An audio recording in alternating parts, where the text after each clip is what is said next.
Nothing but curiosity and hard work is important to crack any exam.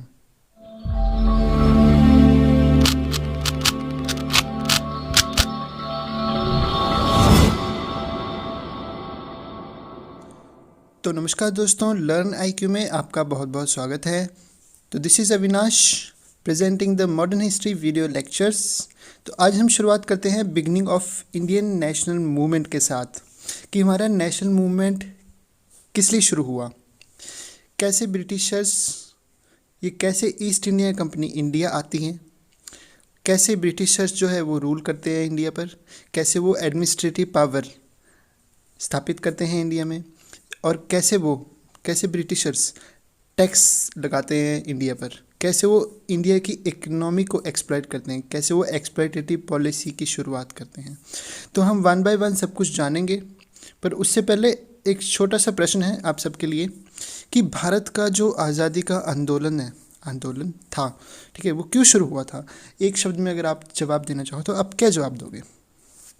तो इसका simple सा शब्द है due to the exploitative colonial policies. That means in one statement our national movement is the outcome of exploitative of colonial policies, economy exploitation of Indians. तो यहाँ हम जानेंगे कि कैसे ईस्ट इंडिया कंपनी भारत आती है, इंडिया आती है, कैसे वो हर एक सेक्शन को, जो सोसाइटी का हर एक सेक्शन है, हर एक वर्ग है, उसको एक्सप्लॉइट करती है, कैसे टैक्स इम्प्लीमेंट करती है वो किसानों पर, सैनिकों पर, और कैसे वो एक डिवाइड और रूल पॉलिसी खेलती है हमारी कंट्री में। तो ओवरऑल जो ब्रिटिश ईस्ट इंडिया कंपनी है वो इकोनॉमी को एक्सप्लॉइट कर देती है, मतलब जो इंडिया की इकोनॉमी है उसको एक्सप्लॉइट कर देती है, उसको बर्बाद कर देती है, ख़त्म कर देती है उसको। कैसे? वो सबसे पहले देखते हैं ब्रिटिशर्स कि पीजेंट्स, जो किसान हैं, वो एक बहुत ही खुशहाल वर्ग है, वो बोलते हैं कि सबसे पहले इस पर टैक्स लगाओ और हमारी कंट्री भेजो। वो देखते हैं कि ज़मींदार भी ये अमीर हैं, तो ज़मींदारों पर भी कर लगाओ, वो उस पर भी कर लगा देते हैं और उसको भी अपने देश भेजने के लिए बोलते हैं। तो यहाँ हम जानेंगे ड्रेन थ्योरी के बारे में कि कैसे ब्रिटेन ने इंडिया की इकोनॉमी को डिस्ट्रॉय किया और कैसे अपनी इकोनॉमी को पावरफुल बनाया।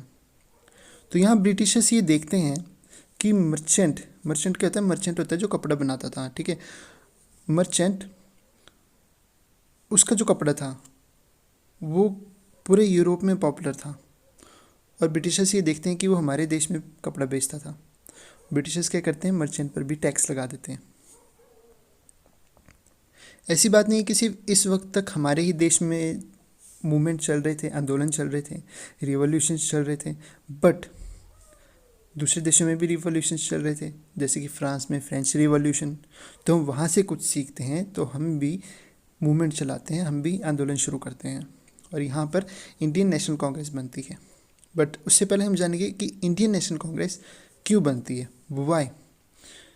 तो अक्सर हम सब ये सोचते हैं, या लोग ये सोचते हैं कि इंडियन नेशनल कांग्रेस इसलिए बनी थी क्योंकि वो हमें आज़ादी दिलाना चाहती थी। हाँ, वो आज़ादी दिलाना चाहती थी, बट उसका जो फर्स्ट गोल था, उसका जो मेन गोल था, वो ये नहीं था, जो शुरुआती तौर पर जो उसका फेज़ था वो ये नहीं था। तो इंडियन नेशनल कांग्रेस क्यों बनी थी शुरू में? ड्यू टू डिमांड्स, कि आम आदमी अंग्रेज़ों तक आवाज़ कैसे पहुँचाए। But before Indian National Congress there was many small parties और associations, and some of them are, जैसे कि लैंड होल्डर एसोसिएशंस थी पहले, इंडियन नेशनल कांग्रेस से भी पहले। ईस्ट इंडिया एसोसिएशन, जिसके प्रेसिडेंट कौन थे, दादा भाई नौरोजी थे। पूना सार्वजनिक सभा, जिसके प्रेसिडेंट कौन थे, महादेव गोविंद राणा। सो ये जो एसोसिएशंस थी, these were local in character and also dominated by rich and wealthy peoples, अमीर लोगों द्वारा ही चलाई जाती थी। And there was no mass participation, इनमें कोई मास पार्टिसिपेशन नहीं होता था। मास पार्टिसिपेशन का मतलब होता है कि इसमें कोई भी बढ़ चढ़ कर हिस्सा नहीं ले सकता था। कुछ डिमांड्स भी थी, जैसे ये बोलती थी कि एडमिनिस्ट्रेटिव रिफॉर्म्स हो, मतलब दोबारा से एडमिनिस्ट्रेशन बने, association of Indians with the government, और हम जो हम भारतीय हैं, हम इंडियंस को भी गवर्नमेंट के साथ, ब्रिटिश गवर्नमेंट के साथ हिस्सा लेने का मौका दिया जाए, मतलब हम भी एडमिनिस्ट्रेशन में भाग लें। स्प्रेड ऑफ एजुकेशन, शिक्षा का प्रचार हो। बट ब्रिटिश सरकार जो थी वो इन डिमांड्स पर कभी भी ध्यान नहीं देती थी। अब हम ये जानेंगे इंडियन नेशनल कांग्रेस जो थी वो बनती है 1885 में, और ये एक ऑल इंडिया लेवल पार्टी होती है। और इसके ऑब्जेक्टिव्स शुरू शुरू में क्या होते हैं आपको जानना बहुत ही इंपॉर्टेंट है, एग्जाम पॉइंट ऑफ व्यू से बहुत ही इंपॉर्टेंट है। To initiate a nationalist movement, कि एक मूवमेंट को नेशनलिस्ट मूवमेंट बनाना, पूरे देश में उसको फैलाना। To politically educate the people, politically लोगों को एजुकेट करना। To unite the people together, लोगों को एकजुट करना। और अंग्रेज़ों ने जो कॉलोनियल पॉलिसीज़ जो चला रखी थी, एक्सप्लॉयटेटिव कॉलोनियल पॉलिसीज जो चला रखी थी, कॉलोनियल प्रोपोगेंडा चला रखा था, उसके विरुद्ध एंटी कॉलोनियल प्रोपोगेंडा शुरुआत करना। एग्जाम पॉइंट ऑफ व्यू से कुछ फैक्ट्स हैं, बहुत ही इंपॉर्टेंट है, तो इसको नोट डाउन ज़रूर करना। जैसे कि हमारे फर्स्ट सेशन जो है उसमें कितने पीपल्स आते हैं, 72 पीपल्स आते हैं, 72 लोग आते हैं। तो ये इंपॉर्टेंट नहीं है कि कितने पीपल्स आते हैं, बट ये इंपॉर्टेंट है कि हमारा सेशन कहाँ पे होता है। तो हमारा सेशन होता है बॉम्बे में। कब होता है? 28 से लेकर 31 जनवरी तक, ठीक है। और इस सेशन में प्रेसिडेंट कौन होते हैं? उमेश चंद्र बनर्जी। और जब फर्स्ट सेशन होता है इस वक्त वाइसरॉय कौन होते हैं ब्रिटिशर्स के? लॉर्ड डफरिन, 1885 में, याद रखना। First Muslim president Badruddin Tyabji, पूछा जाता है एग्ज़ाम में। फर्स्ट इंडियन वुमेन प्रेसिडेंट 1925 में कौन बनी थी? Sarojini Naidu.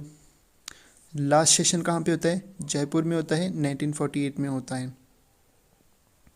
First women president of Indian National Congress Annie Besant, Madras session में प्रेसिडेंट थी वो 1917 में। ऐसी बात नहीं है, किसी इंडियंस ही इंडियन नेशनल कांग्रेस में प्रेसिडेंट थे। ब्रिटिशर्स भी इंडियन नेशनल कांग्रेस में प्रेसिडेंट रह चुके हैं। जैसे first British president of Indian National Congress कौन थे? George Yule. तो ये एग्जाम पॉइंट ऑफ व्यू से भी इंपॉर्टेंट है, इसलिए आप इसको नोट डाउन जरूर कीजिए। नौ, हुमे कौन था? एक ऑफ कोर्स पर्सन का ही नाम है। तो ह्यूमे took the initiative, and in March 1885 a notice conveying the first meeting of Indian National Union to be held in Pune the following December was issued, but due to cholera outbreak it was moved to Bombay.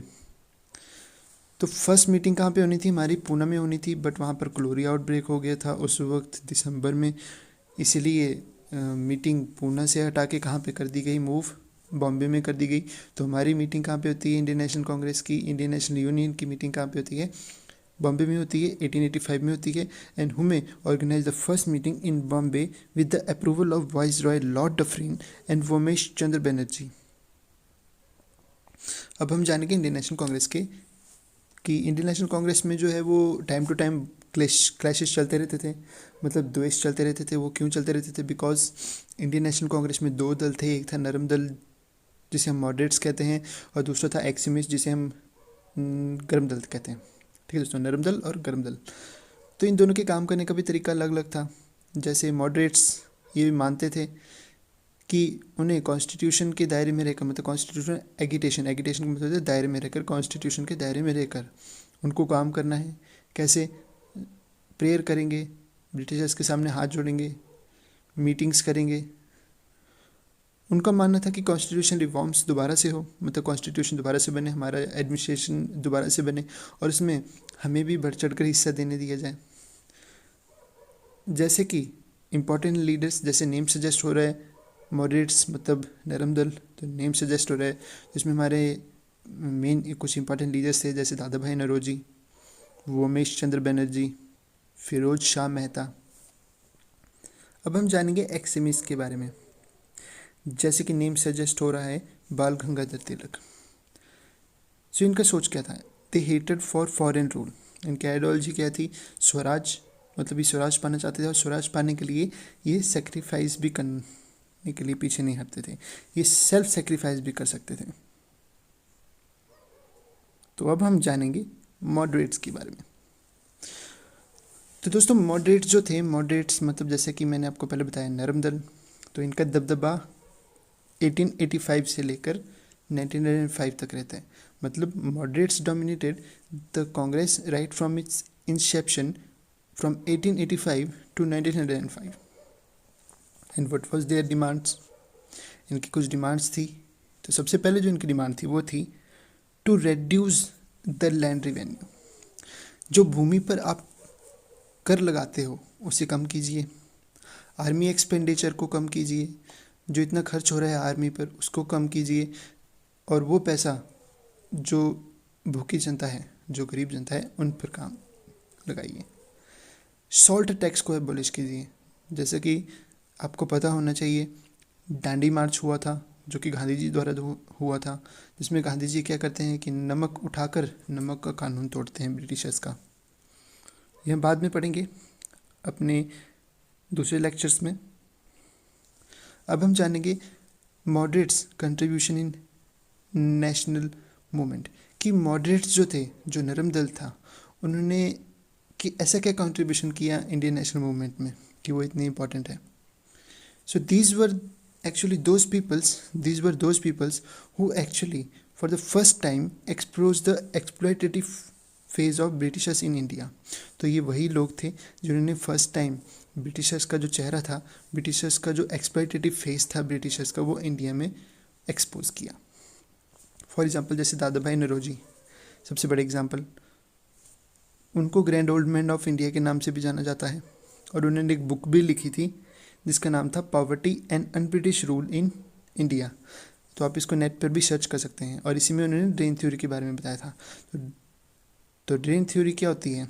Drain theory होती है कि कैसे अंग्रेज़ हमारे ही देश से पैसा लूटकर अपने ही देश में ले जा रहे हैं, तो इसी को ड्रेन थ्योरी। तो दोस्तों अगर आपको हमारी वीडियो पसंद आती है तो आप इसे लाइक कीजिए, शेयर कीजिए, और साथ ही साथ सब्सक्राइब करना मत भूलिए। और अगर आप ऑलरेडी सब्सक्राइब हैं तो बगल में बना हुआ बेल आइकन ज़रूर दबाइए। और अगर हमारी वीडियो में कोई कमी रह गई हो तो कमेंट बॉक्स में लिखना मत भूलिए, ताकि हम अगली बार उसका सुधार कर पाएँ अपनी वीडियो में। और हाँ, अगर आपने वीडियो को डिसलाइक किया है तो भी सब्सक्राइब बटन ज़रूर दबाइए।